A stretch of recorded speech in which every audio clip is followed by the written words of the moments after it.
that specific kind of heartbreak every dog owner has felt? Oh, I know exactly what you're talking about. It's the living room champion syndrome. You spend weeks maybe training a behavior, let's say a place command or a really solid stay.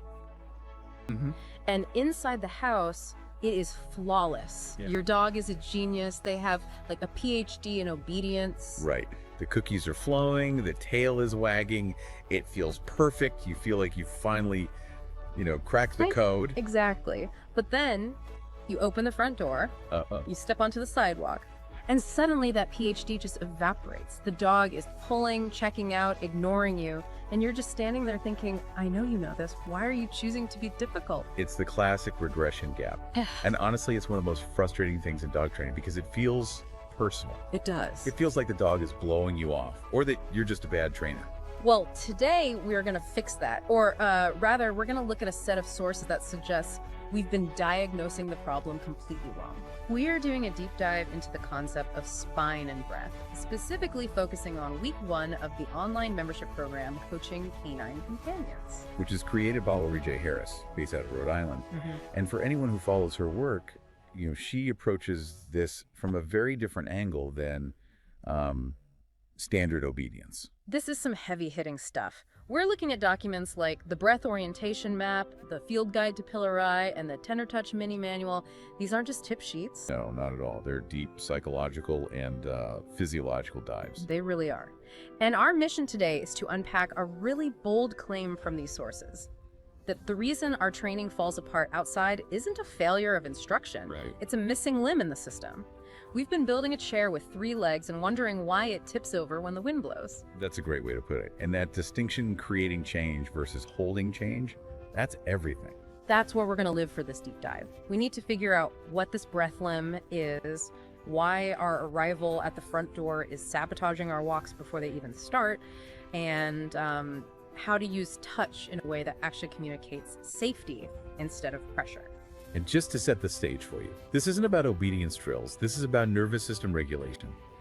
It shifts the whole question from, what do I tell my dog to do? Yeah. To who am I being right now? It's just a much harder question to answer. But let's start with the big picture. The source material introduces this dichotomy, the spine limb and the breath limb. I love a good metaphor, but let's ground this. What are we actually talking about when we say spine? So think of the spine limb as, the structure of training. The source defines this as how learning becomes available. Okay. This is the foundation. It steadies the ground. It's where you find your mechanics, your timing, your clear criteria, your reward placement, all that good stuff. Okay, so the spine is the technical part. It's the syllabus. It's the sturdy backbone that holds the behavior up. If I'm teaching a sit, the spine is knowing how to lure it, when to mark it, and when to pay it. Exactly. And you need a spine. You absolutely can't train without structure. But here's the catch, and this is the core insight of week 1. You can have a perfect spine. Impeccable mechanics, great timing. And the training still collapses under stress. That's where the breath limb comes in. The breath limb represents how learning remains available. Remains available. That's the key phrase for me, because in that scenario where the dog forgets everything outside, learning has effectively become unavailable to them, right? That's it. It's not that they became stupid, it's that the file is corrupted. Precisely. The text puts it beautifully. Learning does not end when behavior changes. It ends when the nervous system can keep what it learned through stress, through movement, through real life. Wow. So if you don't have the breath limb, your system is just incomplete. The dog loses access to the skill, not because they forgot, but because their nervous system got overwhelmed. It's a systems completion issue. I like that because it takes the blame off the dog. It does. It's not stubbornness, it's a system failure. Now, the material breaks this breath limb down further into 2 modes, passive breath and active breath. I want to be clear here because usually when people hear breath or calm work, they visualize a dog just sleeping on a mat for 3 hours. Right, and that's valuable, but that's only half the picture. That would be passive breath. Okay. Passive breath is regulation without demand. It happens in stillness, in recovery. It's where the effort, leaves the room and memory consolidates. It is crucial for the dog to process what they've learned. It's the recharge. But we can't just live on the mat. I mean, eventually we have to cross the street when a delivery truck goes by, and that's where I think a lot of calm training fails. We get them calm in the living room, but we don't know how to transport that calm. Exactly. That's where active breath comes in, and this is where most people really struggle. Active breath is regulation in motion. In motion. It lives where life is happening on walks, at thresholds, when a squirrel runs by. It's about keeping the shared field between human and dog coherent while decisions are actually unfolding. The text describes it as preventing the slide into survival mode. That really clicked for me. It's not about being soft or permissive. It's about maintaining a state where the dog can actually hear you. It's functional stability. Think of it this way. Passive breath is recharging the battery at home. Active breath is making sure the battery doesn't drain to zero the second you hit the pavement. Right. Without active breath, you're just managing chaos. With it, you're maintaining a communication line. Okay, so if week 1 of Lori J. Harris's program is about establishing this breath limb, we have to talk about where it starts. And the sources are, well, brutally honest here, it doesn't start with the dog. Nope. It starts with us. Specifically, this concept of better me, better you, and pillar a dog, where calm is chosen. This creates a really challenging mirror for us to look into, doesn't it? Ah, The field guide to Pillar I describes a specific scenario that I think every listener will recognize immediately. It calls it the arrival, or maybe the failure to arrive. oh, this scene was cinematic. You're at the door, you reach for the leash, your body turns toward the door handle, and the text says, the mind is already halfway into the walk while the feet are still inside the room. And that right there is the moment of disconnect. You are arriving in a state of readiness or projection. You're already 30 yards down the street in your head, anticipating traffic, checking your watch. Worrying about the neighbor's dog. Exactly. But where is your dog? The dog is still inside the room. They're smelling the morning air, processing the sound of the keys, maybe stretching. They are right there in the present. And this creates what the author calls a quiet misalignment. The human has arrived in a doing state, a forward-leaning state. The dog hasn't fully arrived at the task at all. And in that gap, before you even open the door, the walk has arguably already failed. That is a heavy realization. We always think the problem starts when the dog pulls on the leash at the end of the driveway, but this source argues the problem started when we picked up the leash with that forward-leaning energy. There's a quote in the guide.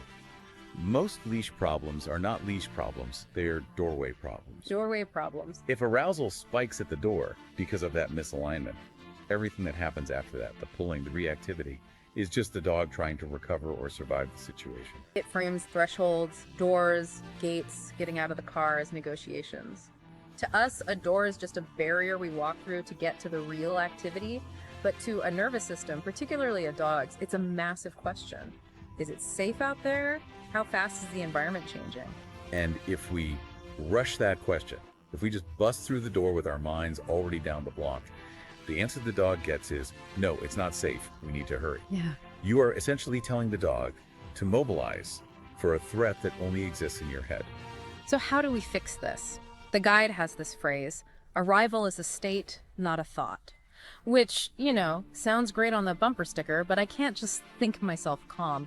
If I'm late for work, I'm late for work. My cortisol is real. You're right, you can't just think it. You have to physiologically arrive. The text gives us specific observable signs of mobilization versus arrival. Okay. When we are mobilized projecting forward, our shoulders are high, our breath is short and shallow, and our hands are shaping what hasn't happened yet. Oh, that line, hands shaping what hasn't happened yet, that got me. No, right? Like wrapping the leash tight around your hand before the dog has even moved. You're bracing for a pull that hasn't happened. Exactly. You are physically rehearsing the struggle. Now, contrast that with arrival. In arrival, the breath completes itself. Full inhale, full exhale. The jaw loosens. Hands are empty of intention. Eyes are receiving rather than searching. Eyes receiving rather than searching. Yeah. That's a big shift. Usually we are scanning for threats. Receiving implies just taking in the data. It's the difference between hunting and observing. So the challenge for you, for the listener here is, the next time you pick up that leash, can you stop? Just pause. Can you take 3 breaths and actually arrive in the hallway before you ask your dog to move? It sounds simple, but I tried this yesterday, and it is incredibly difficult to just stop that momentum. It feels like hitting the brakes on a train. It does, but it changes everything. Because dogs do not read our plans.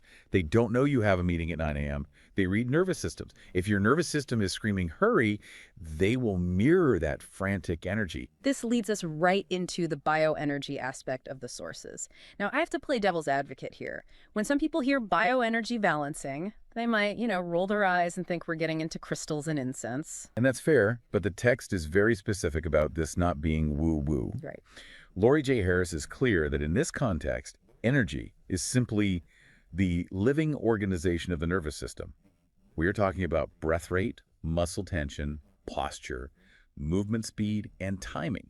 It's biological, not magical. Yeah. Dogs are predators. They are wired to read these biological signals to survive. So when we talk about energy, we're talking about tangible, measurable things. And a huge part of this is how we perceive the dog. The sources make a big distinction between watching and listening. I thought those were just metaphors, but there is a technical difference here. It's critical. We are trained to watch, which is visual, and we look for behaviors. Is he sitting? Is his tail wagging? Is his ear flicking? But visual watching can often be, well, judgmental or analytical. We start narrating what we see. The commentary, he's being stubborn. That looks like anxiety. He's ignoring me. We turn into sportscasters of our own failure. Exactly. And the moment that internal commentary states, you stop listening. You are narrating a story, usually a negative one, instead of receiving information. Somatic listening is different. It's feeling the rhythm of the dog, feeling the tension on the leash, sensing their weight shift. It's participating in the field, not just observing it. There's a technique mentioned called the silent scan. I tried this after reading the notes, and it's harder than it sounds because you have to shut up your internal monologue. It requires us to stop being useful. Yeah. We love to be useful to fix things. Yeah. The instruction here is stop movement one step sooner than you think you need to. Soften your eyes, go to peripheral vision, and stay for 3 full breaths before asking for anything. You aren't fixing the dog. You aren't cueing the dog. You are just letting the information land. And the enemy of this listening is urgency. Urgency is the absolute enemy of the breath limb. The text says, urgency, even kind, urgency feels like a demand to a dog. If you rush the entry, the dog has to defend against your energy before training even starts. That is a profound shift. We usually think urgency is just hurrying or maybe being efficient, but to a dog, it feels like pressure. It feels like, I need something from you right now. And if a nervous system feels demanded upon, it cannot settle. It braces. It prepares for conflict. Let's transition to the tender touch manuals, because this is where that listening becomes physical contact. And again, big disclaimer here. This is not massage. We aren't trying to work out a knot in the dog's shoulder. This is nervous system dialogue. Right. And the most important concept here, if you take one thing away from the touch section, is the difference between reaching and meeting.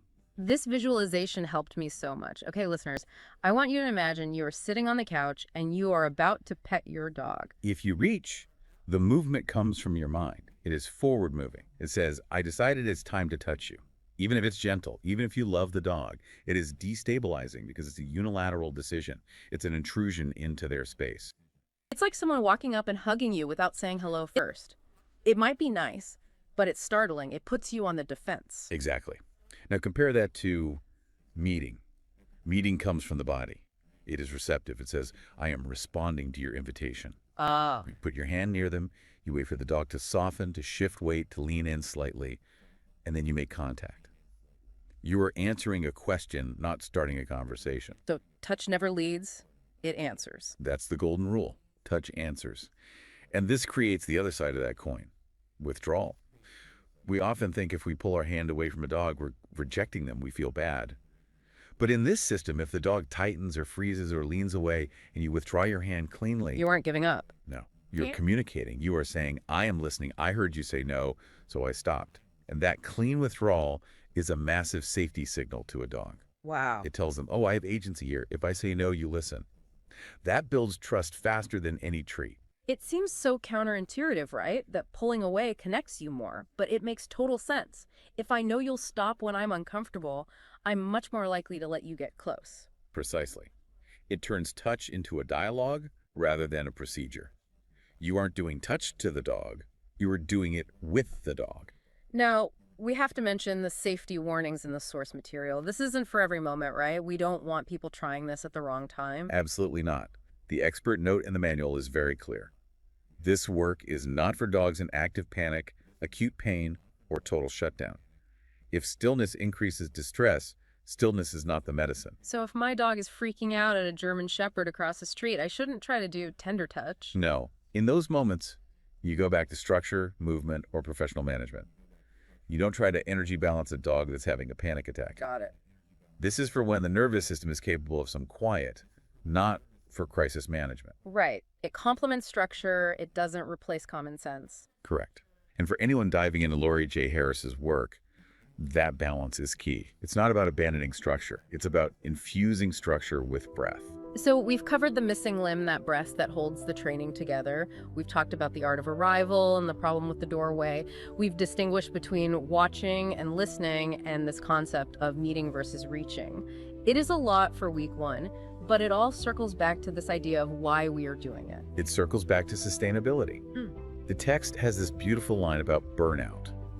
Burnout begins to lift, not because anyone is doing less, but because the system is finally doing its share of the work. That's the dream, isn't it? To stop feeling like we are dragging our dogs through life, micromanaging every interaction, staring at them to make sure they don't mess up.